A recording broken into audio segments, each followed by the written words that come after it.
What is going on YouTube? My name is Fernando Hernandez. Welcome to my channel where I talk about finance, fitness, credit cards, travel. If any of those things interest you, please subscribe and follow along for more. Earlier this month, I sailed to the Bahamas on the Royal Caribbean Odyssey of the Seas, and I could not have had a better time. Some quick ship facts. Odyssey of the Seas is a quantum ultra class ship built in 2021, weighing over 167,000 tons with a guest capacity of over 4,000. It is not the biggest ship in Royal Caribbean's fleet, but what Odyssey of the Seas lacks in size, it more than makes up for in entertainment, activities, and technology. Starting off with Deck 3, we have the casino. Love it or hate it, the casino is chock full of slots, tables, and guests are able to smoke. Also on Deck 3, we have the bottom level of the Royal Theater, which hosts activities and events like bingo, comedy shows, magic shows, and musical shows. The Royal Theater is large and is 3 floors, so you can access the theater from decks 3, 4, and 5. We also have the bottom level of the music hall, which always has something going on. You'll primarily be able to enjoy live bands. You can chill, order drinks, play at the pool table is just a great vibe, and depending on the event, the music hall can stay open until 2, even 3 a.m. Lastly, we have the bottom level of the main dining. For the folks with my time dining, meaning that you don't have a selected dinner slot, that is where you would access the main dining and you will have tables down in that level. For folks with a early dinner spot or a late dinner spot, you would access the main dining from Deck 4. Speaking of Deck 4, that is where the Royal Esplanade starts. And that's also where you spend most of your time in the evenings shopping, going to the raffles. And if you're a Starbucks fanatic like me, you will be happy to know that there is a Starbucks cafe on Deck 4. Throughout the Royal Esplanade, you will find a bunch of boutique stores for watches, makeup, fragrances, designer accessories, liquor and tobacco, all tax and duty free. The Regalia Fine Jewelers housed all of the Effie jewelry, giveaways, and events. Effie is partnered with Royal Caribbean, so if you're into that designer or if you've been thinking about buying Effie pieces, I would see the prices, and I'll keep your eye out open for exclusive pieces and deals. Aside from the already mentioned music hall, the bars and lounges on Deck 4 are Crown and Compass, which gave a more Irish pub feel. It had live music, and our cruise also landed on St. Patrick's Day, so everybody was in the St. Patty's spirit, and they had a nice little event as well, which I thought was really fun and really green. Boleros was the other establishment full of Latin flair. This was a more low-key lounge that had live music. Obviously, you can order drinks and more comfortable seating. But with certain events and certain live music, your boy was up there giving a little two-step dance. All the bars and lounges are usually open until 1 a.m. or after. The best part of Deck 4 is undoubtedly Sorrento's Pizza, offering thin and crispy slices of heaven until 3 a.m. And right next to Sorrento's was the Cafe Promenade, which is a 24/7 cafe that offers light snacks and refreshments. Heading up to Deck 5, the Royal Esplanade continues, mainly showcasing the specialty dining options. You had the famous Chops Grill, best for steaks, Izumi for Asian cuisine and sushi, Wonderland with its imaginative menu, inspired by the elements like sun, fire, sea, earth. Everything changed with the Fire Nation attack.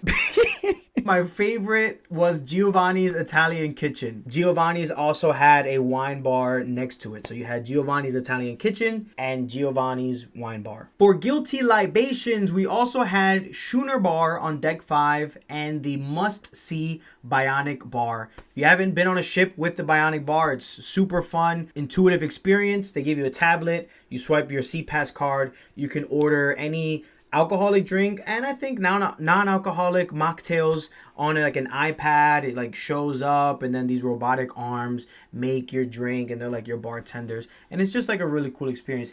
And a little tip, any other drink on the boat would run you around $12 to $14, where you could get a shot of alcohol in the Bionic Bar, and I think it's only like $8. But you didn't hear that from me. I actually didn't drink at all this cruise. I know, boohoo me. Exclusive only to Royal Caribbean's Quantum and Quantum Ultra class ships, you had the 270 experience.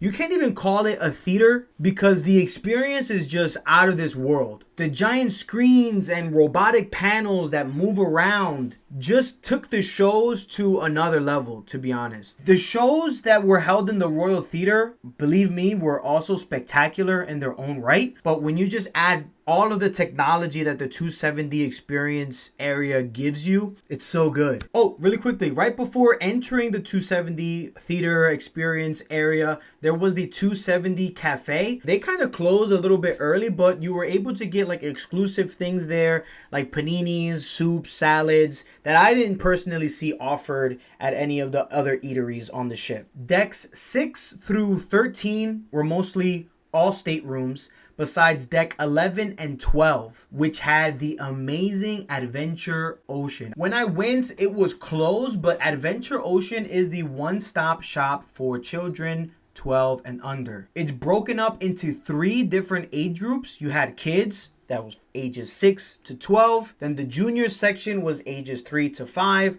And then you had the baby section, which is like 0 to 3. I don't have children, but I assume parents take their kids, sign them in, and then parents come back, sign their kids out. But I liked how it was broken up because there was age-appropriate fun for everybody in each of the rooms. Deck 14, and probably my favorite deck because it had my second home, which was the Windjammer. Packed with a variety of foods that changed on a daily basis. You can go here for breakfast, lunch, and dinner, and it was closed around 9 p.m. Outside of Deck 14 is where the fun really begins. You have the Splashaway Bay, which is amazing for kids. Right next to it was El Loco Fresh. If you're into quesadillas, burritos, nachos, this is a must stop for you. Heading down past Splashaway Bay, there were 2 sets of main pools and whirlpool like hot tubs.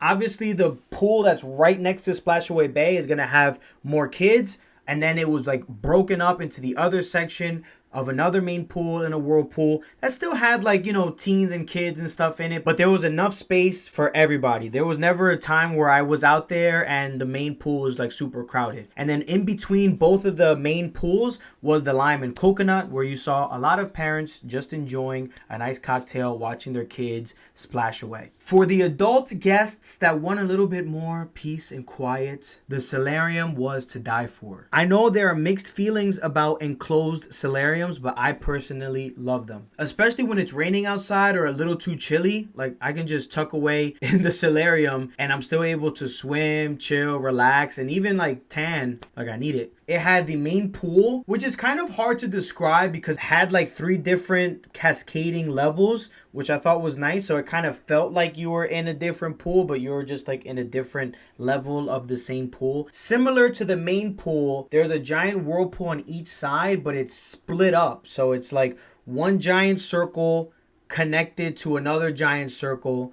And there's only one way to access both giant circles, but you have them on each side. So 4 giant circles. There was never a time that I wanted to go into the hot tub and I couldn't. Like it was never too packed, which I loved. What I also liked, and I don't know if this was on purpose, but I thought it was really nice, was that one of the giant circles out of the 2 was usually a couple degrees colder than the other one. So if you wanted to chill in the hot tub and not be hot, they had a little pool for you, a little baby pool for you. And then if you wanted to be there and sweat, like I like to be there and I like to be sweating, I like to be hot, they had that section for me. Within the solarium, there was the Solarium Bistro. My only complaint about the whole cruise was the Solarium Bistro. Not about the food. The food was nice. It's still kind of like Windjammer-esque, but a little bit more elegant. Buffet style, like you're grabbing stuff, you're putting on your plate. It's presented a little bit better, so it feels like a better experience, which I loved. I'm not hating on that. What bothered me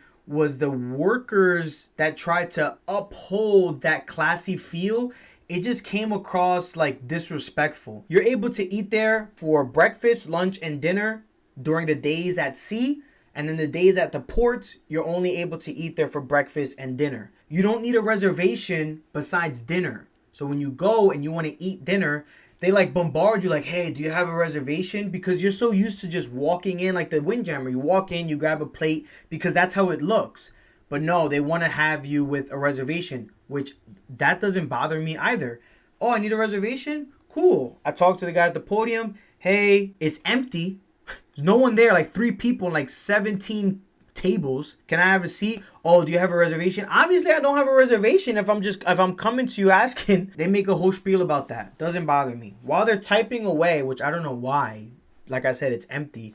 Another person's like, oh, you can't wear a towel. I'm wearing a towel around my shorts. I'm sorry, you're right next to the pool. You want me to be wet, go to my room, change my clothes, come back down, and be like fully dressed? Like, you're right next to the pool. I'm here trying to get a quick bite to eat. It was just super annoying and aggravating. That's my only negative about the cruise. Jumping into deck 15, you have the Vitality Spa. And then where I had to end up almost every single day to burn off all of the food I ate from the Windjammer was the gym. Amazing fitness center. I love when cruises, hotels, resorts, all of those things pay attention to a fitness center, because so often it's overlooked. It was not overlooked on this ship. What they also had on deck 15, which is super exciting, was Cplex. I've never been on a cruise where they literally had like a giant indoor gymnasium with like carts, or maybe I missed it, I have no idea. And then after the bumper carts were done and put away, that giant gymnasium was like a free multi-purpose area. They had like basketball, they had soccer, they had a bunch of obviously orchestrated events and competitions as well, which was great. On deck 15 near the Cplex area is where you would also access the iFly. In that same area they had the Flow Rider, and then they also had the Sky Pad back into the Cplex area, but now from the deck 16. They have the Playmakers Bar, Sports and Grill. There was pay to play arcade games, ping pong tables, foosball tables. It was definitely a vibe. Every time I went, there were just kids just relaxing, chilling. Social 180 was a super cool, vibey kind of place that had an indoor section with giant bean bags. There was a big screen where they had movies. There was an outdoor section, the Social 180 patio, that again had more lounge areas, places to lay out, enjoy the sun. Again, just giving teens that feeling of freedom, which I thought was a great touch, because so many times we go on cruises and they have areas for kids, areas for adults, but like, what are the teens gonna be doing? And I remember being like 16 years old and kind of feeling left out, like too old to play with little kids and then too young to be with the adults. So I thought this was a great touch. On deck 16, next to the Playmakers Bar, is where you also find the Adventure Zone. You would go in, you would put on the VR suit and a headset, and you would play like games. I can't talk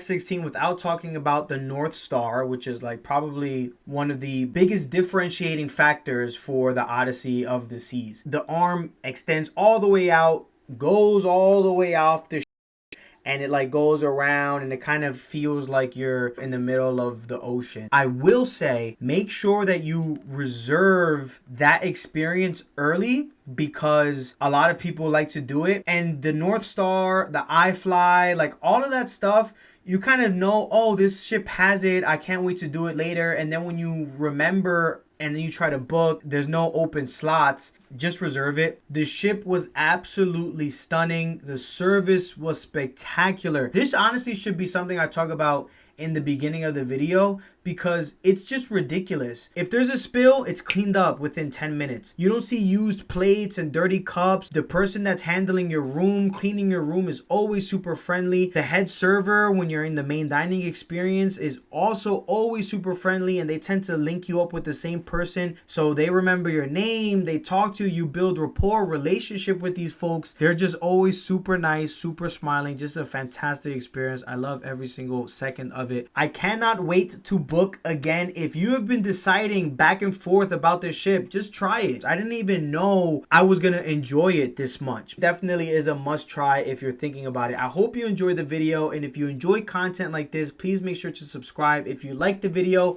please give me a thumbs up, as that helps my channel grow. Catch you guys next time.